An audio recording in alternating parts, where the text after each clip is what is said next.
Some people walk into your life as blessings, and some arrive as lessons dressed in familiar faces.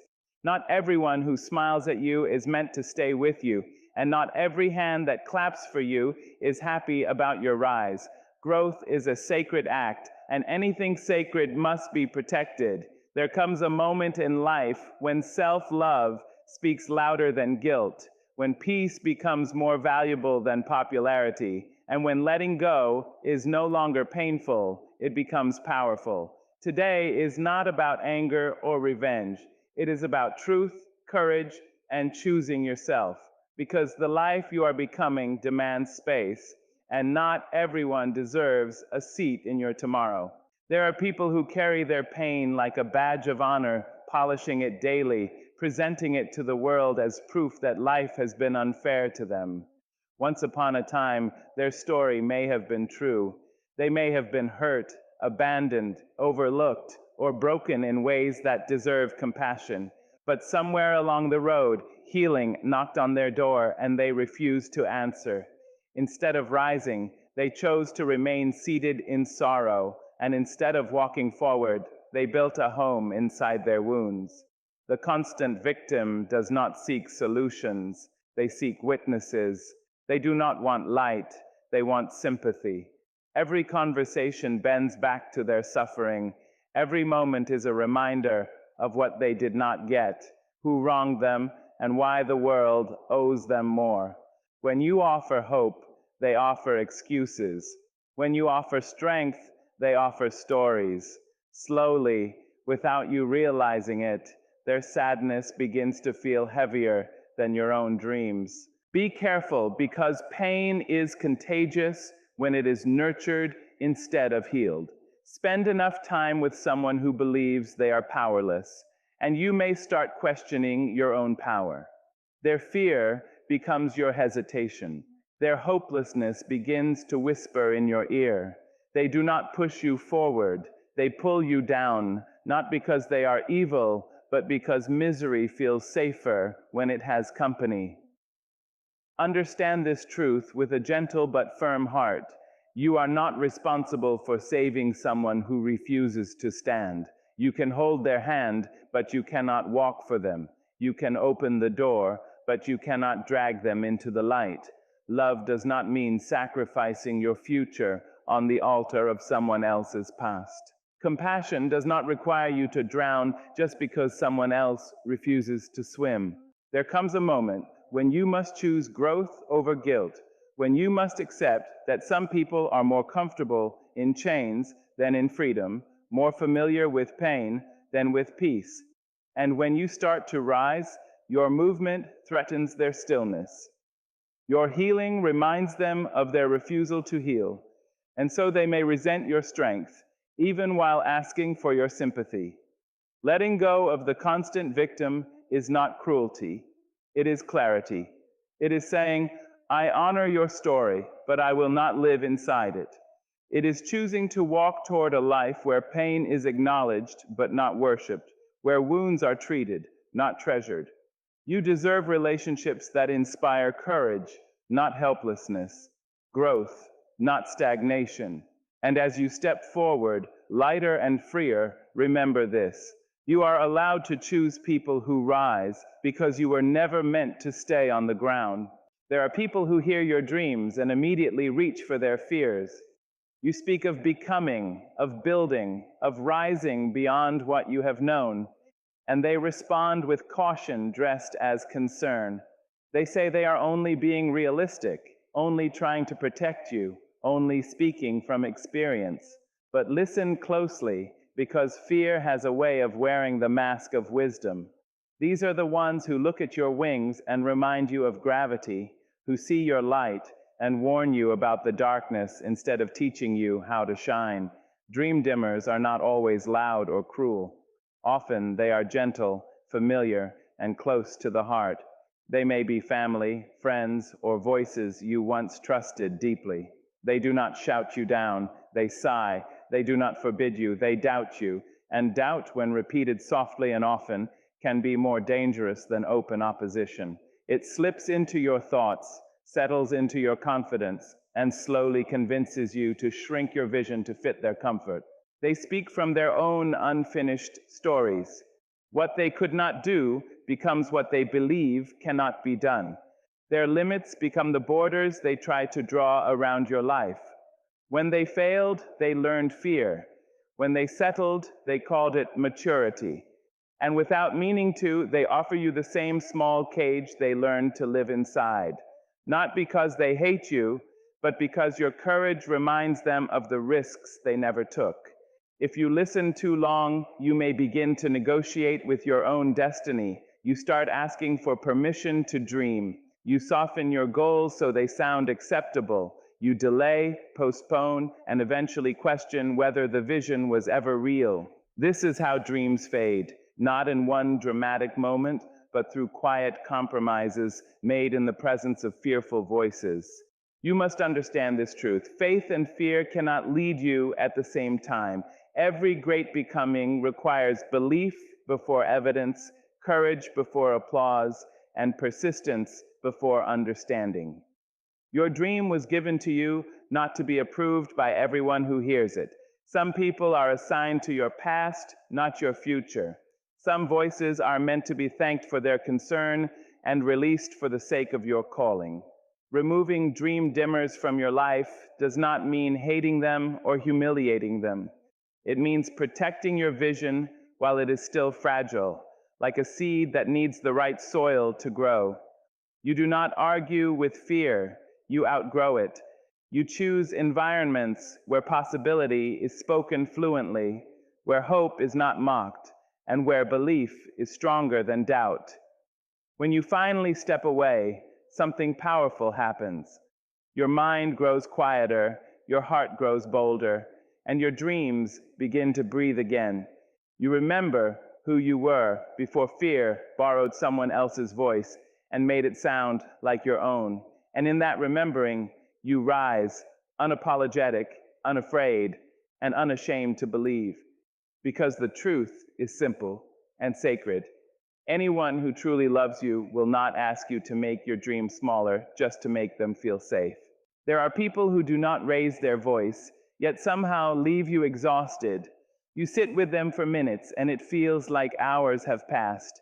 You enter the conversation full, hopeful, alive, and you leave feeling emptied, scattered, unsure of yourself. They do not always intend harm, but intention does not change impact. Energy thieves do not take with their hands, they take with their presence. They arrive carrying invisible weights and place them gently on your shoulders. Their words are heavy, their emotions unmanaged, their chaos untreated. Every interaction becomes a dumping ground for their stress, their anger, their confusion. You listen, you advise, you empathize, you care, because that is who you are. But care without boundaries becomes self-abandonment, and slowly you forget to ask yourself how you are feeling because you are always busy carrying how they feel.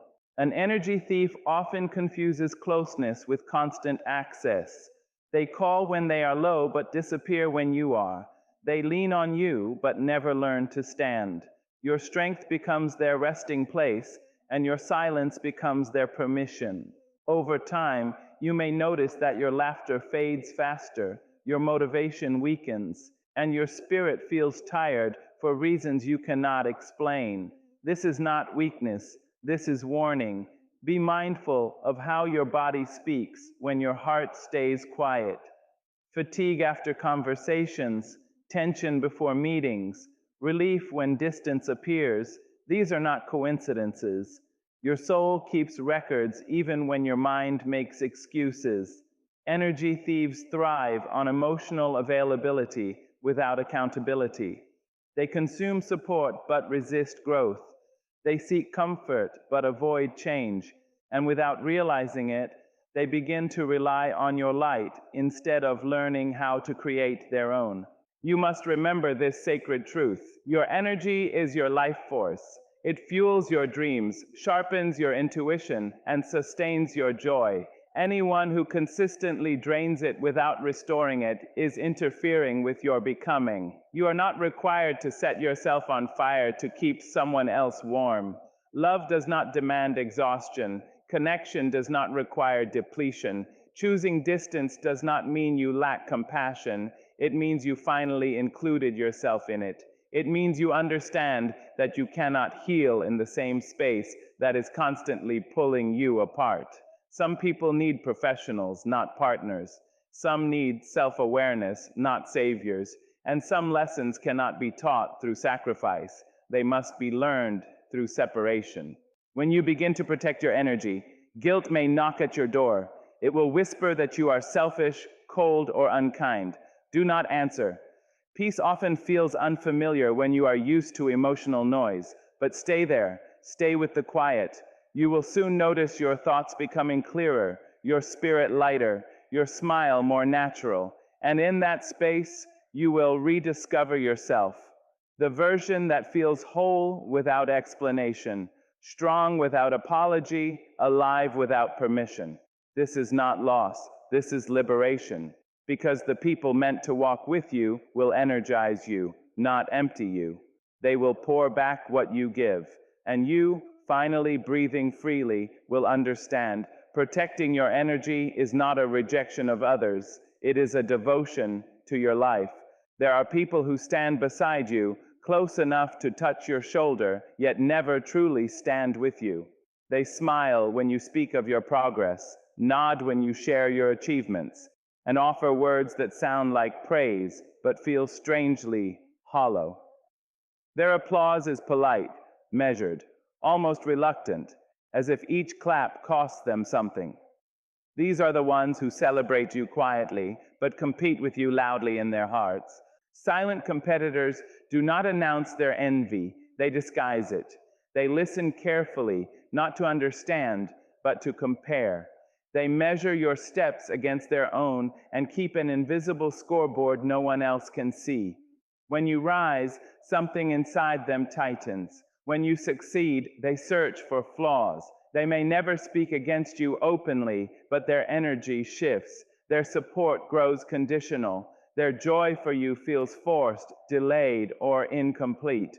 What makes them dangerous is not hatred, but closeness. They know your beginnings, your doubts, your vulnerable chapters. They know how hard the journey has been, yet instead of feeling inspired, they feel threatened. Your growth becomes a mirror reflecting the places where they feel stuck. And rather than face their own reflection, they quietly resent the light you carry. You may notice it in subtle ways. They change the subject when you share good news. They remind you of risks when you feel confident. They bring up someone else's success to minimize yours. Or they vanish during your victories, only to reappear when you struggle. None of it is loud enough to confront, yet all of it is heavy enough to feel. Your spirit senses the imbalance long before your mind names it. Be careful, because silent competition can confuse your heart. You may start doubting yourself in moments that should feel proud. You may shrink your joy to make others comfortable. You may stop sharing your wins altogether, choosing silence over suspicion. This is how your light begins to dim, not because you lack brilliance, but because you are surrounded by people who find it hard to look at. Understand this gently. Not everyone who walks with you is meant to finish with you. Some people are comfortable with you only when you are equal or below, not when you rise beyond familiar limits. Their struggle is not your responsibility. Their insecurity is not your burden. You are not here to slow your growth to protect someone else's ego. Distance, in this case, is not punishment, it is protection.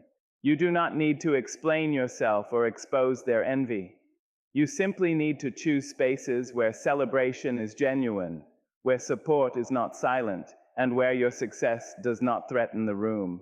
True companions clap loudly, speak proudly, and feel inspired, not diminished by your growth. When you step away from silent competitors, something powerful happens. Your joy becomes fuller, your confidence feels safer, Your progress moves faster because it is no longer weighed down by unspoken tension.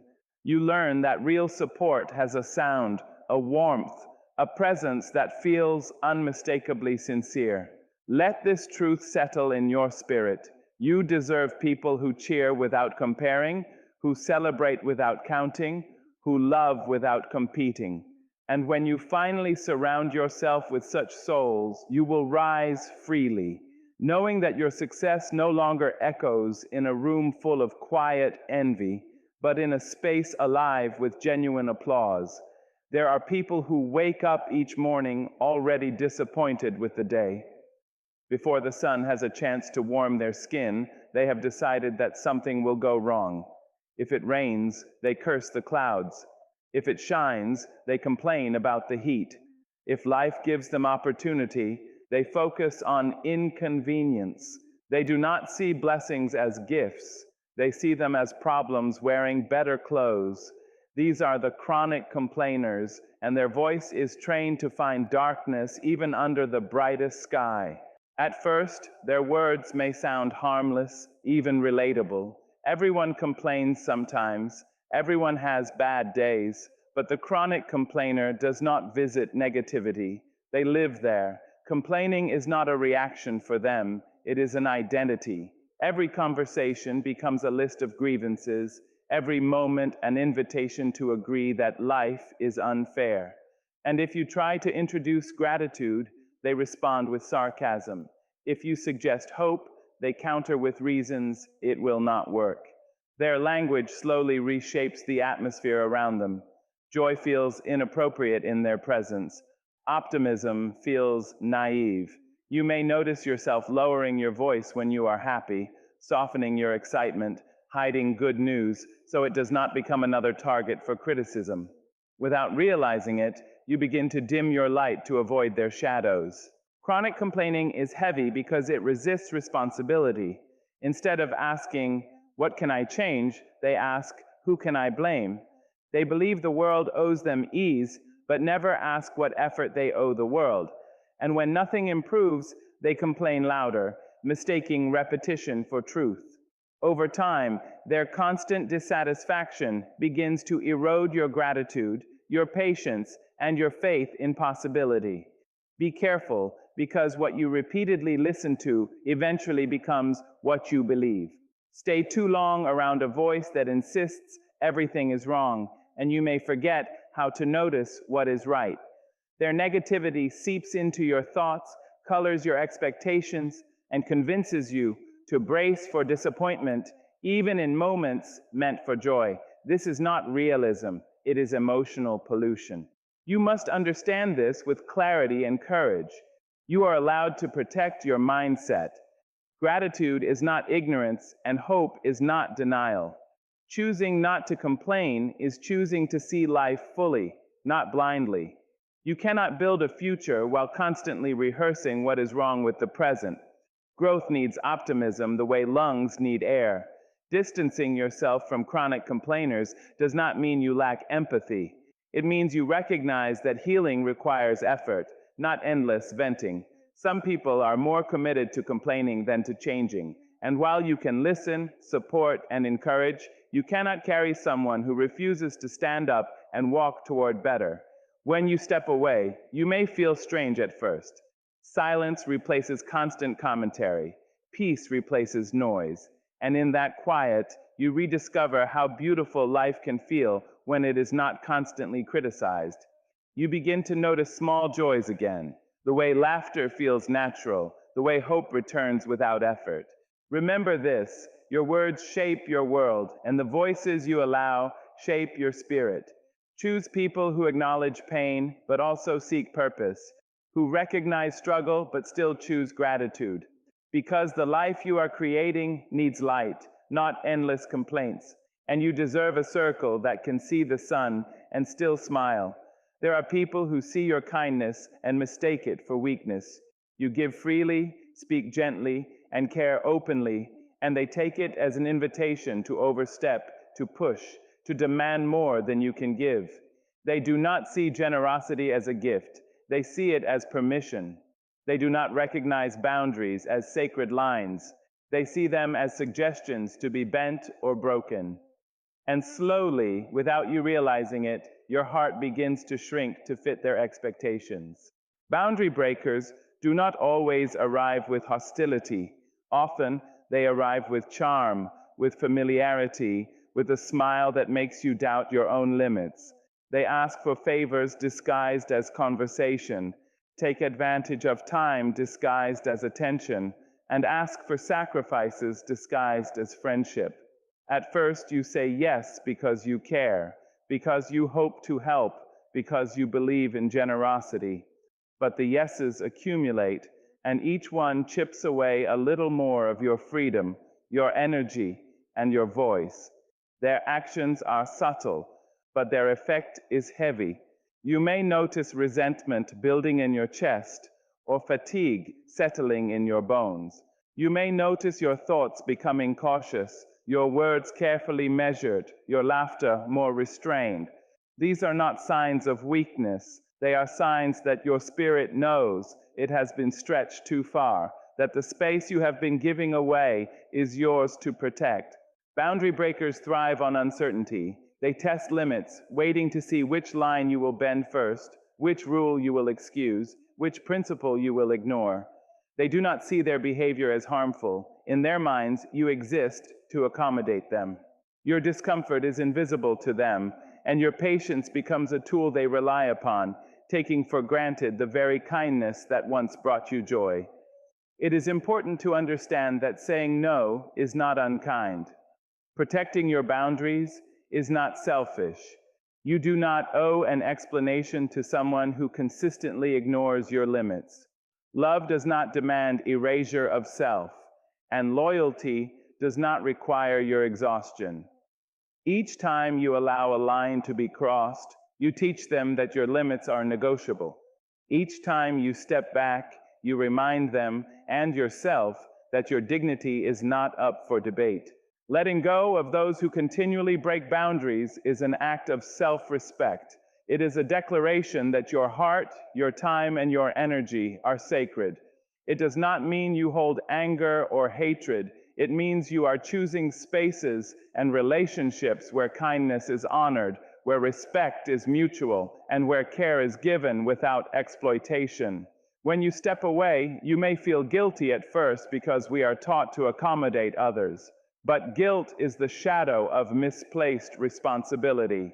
Your responsibility is not to fix everyone, to absorb every demand, or to be available at all times. Your responsibility is to yourself.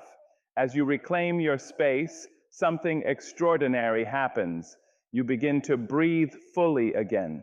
You reclaim your joy, your freedom, your power, and you realize that those who truly love you will respect your limits, and those who do not were never meant to stay. You deserve relationships where kindness is met with gratitude, where respect is constant, and where your heart can give without fear of being taken for granted. Protect your boundaries, not out of anger, but out of love, for yourself, for your future, and for the life you are destined to live. There are people who seem kind, familiar, and comforting, yet they hold invisible chains around your past. They know your history, every mistake, every failure, every moment you wished you could forget, and instead of letting you grow, they use it as a measure of who you are supposed to remain. These are the past prison guards, the ones who cannot see beyond the person you were yesterday, and who resist every change that shows you becoming who you are meant to be. They arrive in subtle ways, disguised as advice, concern, or gentle reminders. Remember when you failed at that? They ask, with a smile that doesn't reach their eyes. Are you sure you're ready for this? They question, as if growth is something dangerous. At first it feels like caution, like care, but over time you begin to notice the invisible walls closing in. Your past becomes a cage, and they hold the keys. Every achievement, every attempt at reinvention is weighed against the shadows of what you once were, as if your history is a sentence you cannot appeal. Past prison guards often resist your transformation because change reminds them of their own stagnation.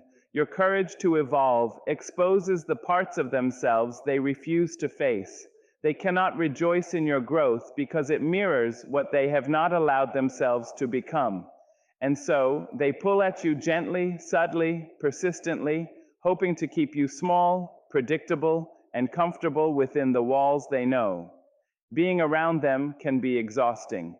You may find yourself apologizing for who you are becoming. You may soften your steps, hide your victories, or explain away your choices just to avoid the uncomfortable judgment they impose. Their memory of you is louder than your present, and their expectations of who you should be are heavier than your dreams. Over time, you begin to question whether growth is safe, whether freedom is allowed, whether you deserve a life beyond the person you were. It is important to understand that your past is not a prison. Mistakes do not define your capacity to rise. The lessons you have learned are yours to carry, not chains to bind you to old versions of yourself. Growth requires space, courage, and the freedom to rewrite your story without someone else holding the pen for you. Every person who clings to your past is a reminder that not everyone is ready to witness transformation, and that is not your burden to fix. Distance from past prison guards is not betrayal, it is liberation. It is saying, I honor who I was, but I will not remain who I am not. Letting go allows you to create a life unbound by regret, unshaped by fear, and unclaimed by the opinions of those who cannot see your future. It opens space for people who celebrate your evolution, who see potential instead of past errors, who lift rather than tether. When you release those who hold you to yesterday, you reclaim your life. You breathe without apology, move forward without hesitation, and grow without permission. And in that freedom, you finally understand the sacred truth. Your past is a foundation, not a prison. The life you are building deserves allies who see not who you were, but who you are becoming, and who honor every step of your journey toward the light. There are people who hear you, yet they do not listen. Their ears are open, but their hearts are closed. They nod at your words, smile at your stories, and respond with phrases that feel rehearsed. They do not seek to understand, to empathize, or to connect. They listen only to prepare their own reply, to turn the conversation back to themselves, to measure your life against theirs. These are the self-centered hearts, and their presence can make even the deepest truths feel shallow. At first, their behavior may seem harmless, even comforting. You feel heard because words are exchanged, smiles are shared, and attention appears given. But attention without understanding is emptiness. They offer reactions, but never reflection. They ask questions, but only to guide you back to them. And in those moments, your voice begins to shrink because it is never truly received. It is simply a stepping stone for someone else's narrative. Self-centered hearts thrive on consumption. They feed on your emotions, your time, your vulnerability, yet rarely return the nourishment. Every story you share becomes a tool for comparison, every confidence a way to elevate themselves, every struggle a mirror for their own egos. They are present in body, absent in soul. And over time, you may notice a strange fatigue. Your words feel heavier, your thoughts less clear, and your heart more cautious. They do not understand the sacredness of listening. Listening is not waiting to speak. Listening is giving space, holding silence, honoring the weight of someone else's truth. But self-centered hearts cannot bear that kind of devotion. They are too preoccupied with their own reflections, too eager to shape the conversation to suit themselves, too blind to the gift of truly receiving what another soul is sharing. And so they inadvertently diminish the depth of connection, leaving a subtle but persistent emptiness behind. It is important to recognize this pattern because it affects more than conversation. It affects spirit. When you consistently give your words to those who only use them as stepping stones, you begin to doubt the value of your voice. You wonder if your thoughts matter, if your experiences are valid, if your heart is worthy of attention. And slowly, without realizing it, you may start censoring yourself, waiting for validation that never comes. Choosing distance from self-centered hearts is not cruelty, it is self-preservation. It is saying, my story deserves a listener, not a mirror. It is protecting your energy, your creativity, your growth, and your joy. You deserve relationships where your voice is honored, where your experiences are valued, and where your presence inspires understanding, not competition. When you step away, the relief is quiet but profound. Your words breathe freely, your laughter feels lighter, and your thoughts flow without hesitation. You begin to surround yourself with those who listen with their hearts, who respond with compassion, who celebrate your truth without using it as a ladder for themselves. In that space, you rediscover the power of being heard and the freedom of giving your voice to people who will honor it fully. Remember this, a self-centered heart cannot teach empathy, but it can teach discernment. And once you learn to choose who deserves your attention, your life becomes richer, your connections deeper, and your soul lighter. Listening and being listened to is sacred, and your heart deserves no less. There are people who cannot bear to see you happy. They watch as your smile grows, as your laughter fills the room, as your light begins to shine, and instead of celebrating, they frown, shift uncomfortably, or whisper in ways meant to dim your brightness. These are the joy killers. They cannot tolerate your radiance because it reminds them of what they are not or what they have chosen not to be. And their discomfort is contagious if you allow it to linger. At first, you may not notice it. Perhaps it is a subtle sigh when you share exciting news, a quiet criticism when you express pride, or a small remark meant to undercut your confidence. They do not shout, they do not attack.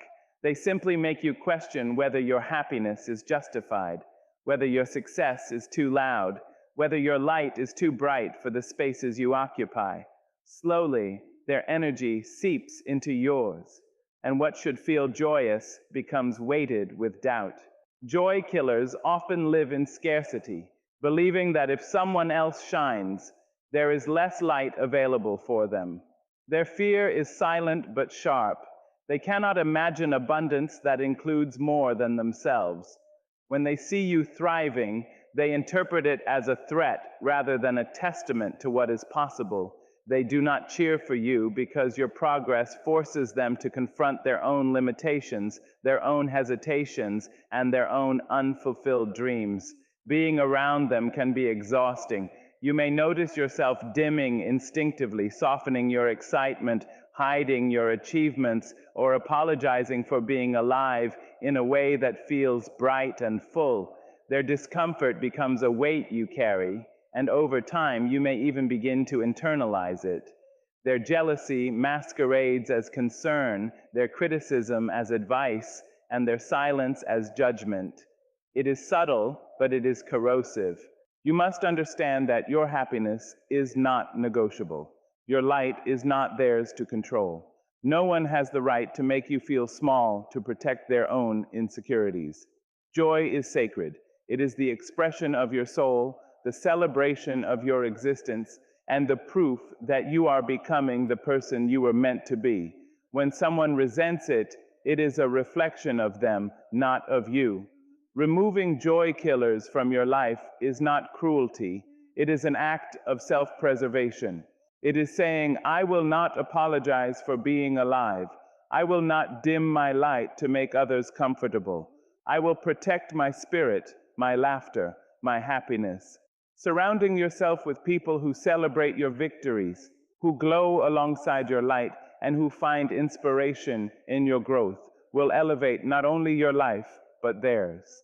When you step away from those who cannot bear your joy, you reclaim freedom. You learn to laugh without caution, to dream without restraint, and to shine without apology. You understand that your happiness is a gift meant to be lived fully, not measured against someone else's insecurities. And in that liberation, you discover the profound truth. The people meant to walk with you will not fear your light. They will reflect it, magnify it, and rejoice in it, because they know that joy is never diminished by the brightness of another soul. Your life deserves the company of hearts that cheer, voices that uplift, and spirits that celebrate. Keep the joy killers at a distance and watch as your laughter becomes louder, your dreams grow bolder, and your light shines brighter than ever before.